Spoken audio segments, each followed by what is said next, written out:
Hey everyone, it's Tatum Everett here in the TCO studios, and the Vikings kick off the 2021 NFL season in just a couple of days in Cincinnati against the Bengals. And on Fox's call of the game, we have Jen Hale, who will be the sideline reporter in the broadcast, joining us actually out at Bengals practice. Jen, thank you so much for being here. Anything for you, Tatum. I'm so excited that you are joined the Vikings family because this is my 11th season with the NFL on Fox, and they have season in and season out perennially just been one of my favorite teams to deal with. Such wonderful people up there in Minnesota. You have a great staff that you're working with, and I hope they know how lucky they are to have you. You're a tremendous addition to their squad and their family. Well, thank you, Jen, so much. As you can tell, Jen and I go way back. We've got those LSU roots. I mean, I've known Jen for more than a decade now. So, Jen, you know, I kind of mentioned the LSU ties there, and those are some huge storylines to follow in this one. What do you think, or who do you think will be the biggest LSU star in this game? That is a hard question because you have a plethora of choices for sure, and they span so many different LSU eras. You know, we were just talking off camera for a second. We're not forcing the storyline, not forcing the narrative here to say that the LSU alum base is being driven and the LSU product base is driving pretty much the majority of the storylines on both sides for this game. Of course, here in Cincinnati, the big story, Joe Burrow, his comeback from that ACL. How much has he recovered? How much mentally will he be recovered? Because sometimes you can have some shell shock, be a little bit afraid to get hit, to get re-injured. And so that is going to be the big point that everybody nationally is watching when this game kicks off. Where is his game truly at? And then you have guys like Danielle Hunter on the defense for the Vikings who are going to be gunning for him and going to try to make him nervous and going to try to make him uncomfortable and take away those easy choices and make him use his legs. And then the other one here, of course, Jamar Chase, that star out of LSU during that national championship season. He was pegged to wear the number 7 at LSU the season after the national championship, but he decided to sit out for COVID. He's really had some nasty drop issues, Tatum. They have haunted him this preseason leading up to week 1.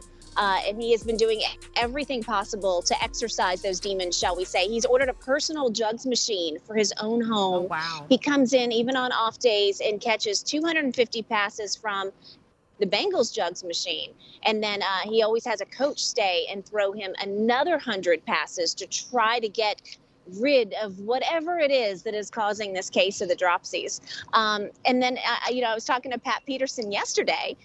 Everybody remembers him, the original number 7. I was going to say, yes, so that's the original. Yes, he started the number 7 tradition at LSU. He is, after years, spending his whole career with the Arizona Cardinals. He's making his regular season debut for the Vikings. He's lost 10 pounds. This is the lightest he's ever been in his professional career. And he told me that given, that he's a veteran, a little bit advanced in age in the football world, he talked to Hall of Famer Aeneas Williams and said, hey, what is the key to prolonging a career and making sure that you can be at the top of your game when you're at my age? And Aeneas said lighter is better. So he changed his diet. He's been hitting the cardio so much harder than usual. He sounds so fired up to me. I think he loves playing in this Zimmer defense because it gives him so much freedom. So you're going to see the original number 7 going up against Jamar, trying to cause those drops. That's going to be a very fun storyline to watch, of course. And then Justin Jefferson, that's the obvious one for the Vikings in Minnesota, right? He had that tremendous rookie year, just took the NFL world by storm. I'm still a little disappointed he didn't get rookie of the year over Justin Herbert. That will resonate well with Minnesota fans. I think they all feel the same, Jen. Yes, I was pulling for him. How does he build on that rookie performance? And now that there has been an off season of tape on him for defenses to study and defensive coordinators to break down, how do they attack him? You got to be sure to avoid that sophomore slump. What does he look like? How has his game grown? I talked to him for a while yesterday, too, and he said he spent this offseason really trying to improve his balance and also his explosiveness. He felt like those were 2 areas where his game could certainly grow. So we will see now that the pads are on and the action will be for real come Sunday, how successful he's been at that. Yeah, as many weapons as there are on the field in this one, on really both sides of the ball. You look at the trenches and you see these guys that still have a lot to prove, especially on the Vikings offensive line. And they're going up against a guy like Trey Hendrickson, who had a stellar season last year for the Saints. How is that matchup, do you think, going to play out? You know, these things are often won in the trenches. And because the run game is so important to the Vikings and Dalvin Cook, that offensive line play, you cannot highlight or star it enough, Tatum. It's a fabulous point by you. You don't want to put all of this on Kirk Cousins' shoulder. You don't want too much pressure to be on him. Dalvin Cook needs to have a big day. If Dalvin has a big day, I think that's going to translate to Kirk Cousins being comfortable and Kirk having a big day. And Dalvin having a big day all comes down to that offensive line play. So certainly they have to step up. They have to be on the same page. And that is probably the position group that it is hardest to test and to get a real feel for where you're at in the preseason, because you're not playing full out. You're not playing full on. So many starters either didn't get reps or got such limited reps. This is going to be a real proving ground to see where this offensive line is at. And I'm excited to see the changes. I have to tell you, talking to a lot of the Vikings folks again yesterday, they were just waxing poetic about Dalvin Cook and how fantastic he has looked in practice this week specifically. They saw a real upturn in his play and his aggression. And I think when you put the offensive line together with that, it could be a real problem for this Bengals defense, and it's something they're concerned about for sure. Yeah, for sure. I mean, Cook, we haven't seen him all preseason, so I know Vikings fans are really excited to see Dalvin turn up the heat this week. The game is in Cincinnati, full crowd. Back to normal, Jen. What do you think it's going to be like there in Paul Brown Stadium on Sunday? It's going to be insane, Tatum. Fans are so happy to be back in the stands. I think the whole world is happy to have some sense of normalcy. I know it's not completely normal, but much more normal than usual. And, you know, Cincinnati, this has been a beleaguered NFL franchise and NFL town for so long. Joe Burrow gives them so much hope, not just because obviously his talents, but he's from Ohio. He's a favorite son. So I think Paul Brown Stadium is going to be insane on Sunday with welcoming Joe back. The excitement for the future. This Bengals franchise has done so much to build around him in a way that we have not seen in previous years.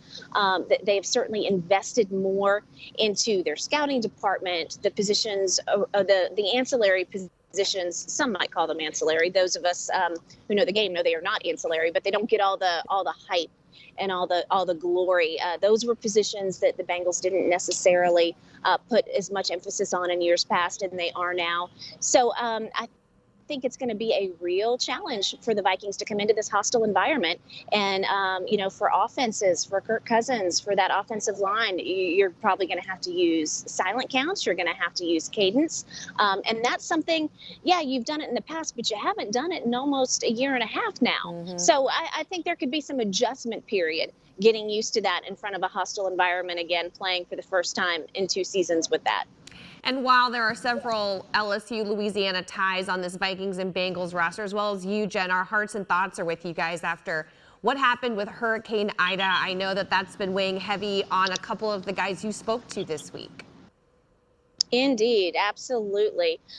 Justin Jefferson in particular, his family came up and evacuated with him, his immediate family, but he still has a lot of other family members, more distant, and friends down in St. Rose, Louisiana, that are without power, that are living off of MREs, that have holes in their roofs. So yeah, definitely something that he is thinking about. Jamar Chase over here in Cincinnati, very similar situation. Lots of folks in New Orleans devastated by Hurricane Ida and her damage. It's hot down there, Tatum. Let me tell you. I saw the heat index and it is wearing. I was worried. Yes, it is a very real factor. So certainly something that a lot of these guys are thinking about and are trying to help relatives, friends, programs, their former high schools and former college friends down there. So thoughts and prayers absolutely appreciated from everybody in Vikings Nation by all of us from Louisiana. Yeah, and Jen, we actually have an article that's running on our website right now that highlights what JJ is talking about and how you can help those who have suffered in Hurricane Ida. So again, I know it's something that we're thinking about. it'll be great to have the Vikings kick off against the Bengals to ease the minds of a lot of those who just love football and want to take a break from the real world. So we're excited to watch you, Daryl Johnson, and Chris Myers on the call Sunday. Vikings and Bengals to kick off the 2021 season. Thank you so much, Jen, for being here. We appreciate you. Thanks for having me, Tatum. Take care.